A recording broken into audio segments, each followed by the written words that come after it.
10 akan menjelaskan hambatan perdagangan. Yang pertama, saya akan menjelaskan tentang apa itu hambatan perdagangan.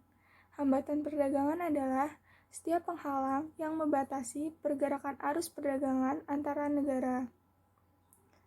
Selanjutnya, hambatan perdagangan itu dibedakan menjadi beberapa yang mempengaruhinya. Yang pertama, perbedaan mata uang antar negara. Kedua, kualitas sumber daya yang rendah. Ketiga, pembayaran antar negara sulit dan resikonya sangat besar. Keempat, adanya kebijakan impor dari suatu negara. Kelima, terjadinya perang. Dan yang terakhir, adanya organisasi-organisasi regional. Jenis hambatan perdagangan dibagi menjadi dua, yaitu hambatan tarif dan hambatan non-tarif. Hambatan tarif adalah pajak atau bea yang dikenakan oleh pemerintah negara tersebut atas impor barang dari suatu negara asing sehingga dapat membatasi impornya. Hambatan tarif ini dapat berupa pajak dan bea. Yang kedua ada hambatan non-tarif.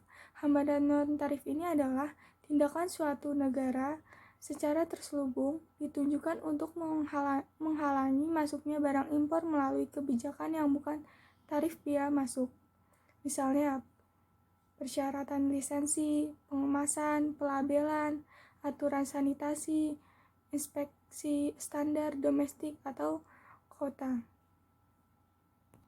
Selanjutnya, tujuan dari adanya hambatan perdagangan, yaitu untuk melindungi perekonomian dalam negeri, terutama industri strategis. Hambatan seperti tarif atau pajak dapat menguntungkan pemerintah, produsen dalam negeri, dan kepentingan nasional. Selanjutnya, terdapat beberapa tujuan dari diadakannya hambatan perdagangan. Yang pertama ada perlindungan lapangan kerja domestik. Yang kedua, melindungi konsumen. Pemerintah dapat mengenakan tarif pada produk yang dirasa dapat membahayakan masyarakat. Selain melalui tarif, pemerintah juga dapat mengenakan persyaratan kesehatan dan standar produk yang lebih ketat. Yang ketiga, menjaga keamanan nasional.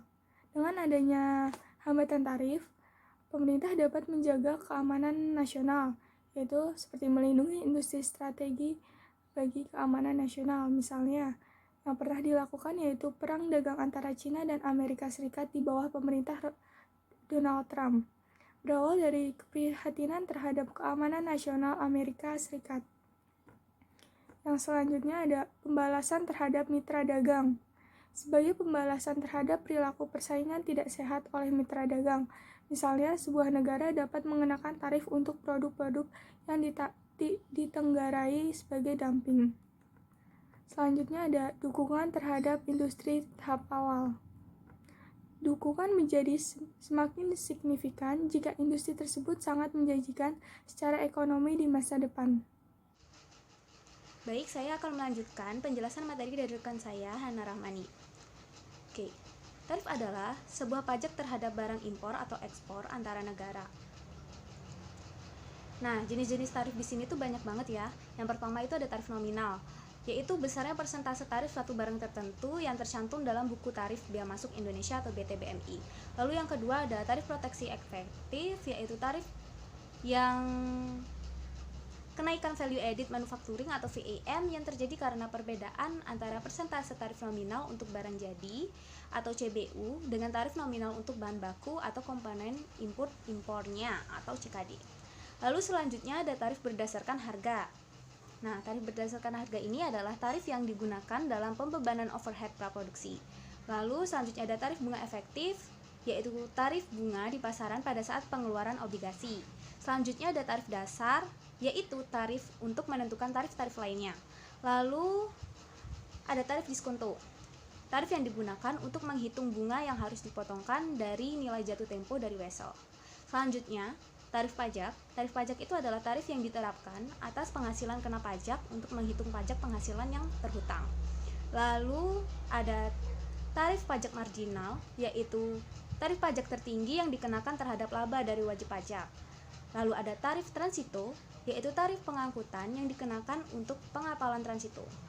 Selanjutnya ada tarif harian upah langsung, yaitu perbedaan biaya antara tarif sebenarnya yang dibayarkan untuk upah langsung dengan tarif standar untuk memproduksi barang.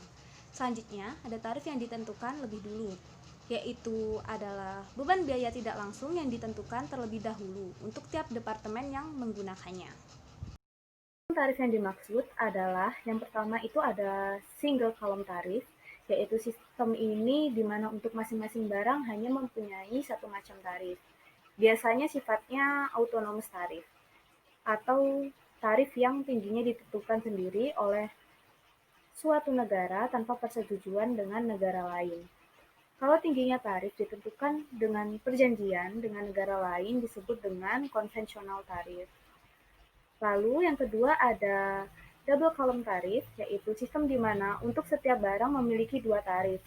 Apabila kedua tarif tersebut ditentukan sendiri dengan undang-undang, maka namanya yaitu bentuk maksimum dan minimum.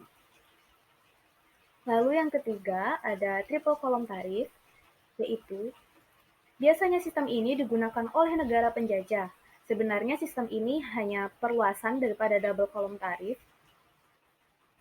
yakni dengan menambah satu macam tarif preference untuk negara-negara bekas jajahan atau afiliasi politiknya. Sistem ini sering disebut dengan nama preferential system. Lalu kita lanjut ke hambatan-hambatan tarif. Hambatan-hambatan tarif ini terdapat 6 ya. Yang pertama yaitu tarif atau biaya impor, yaitu pajak atas barang impor dengan tujuan menaikkan harga untuk mengurangi persaingan bagi produsen lokal. Lalu yang kedua ada bea ad valorem, yaitu jarak impor dikenakan sebagai sebuah persentase dari nilai faktur barang-barang yang diimpor. Lalu yang ketiga ada bea spesifik, yaitu jumlah tetap yang dikenakan atas unit fisik barang yang diimpor. Lalu yang keempat ada bea kombinasi, yaitu kombinasi pajak spesifik dan ad valorem. Lalu yang kelima ada harga resmi, yaitu harga-harga termasuk dalam tarif bea cukai. Lalu yang keenam, yang terakhir, yaitu pajak variabel, yaitu pajak impor yang ditetapkan dengan perbedaan antara harga pasar dunia dan harga yang didukung pemerintah lokal. Sekian presentasi dari kelompok kami. Bila ada salah kata dan hal yang tidak berkenan lainnya, kami mohon maaf. Wassalamualaikum warahmatullahi wabarakatuh.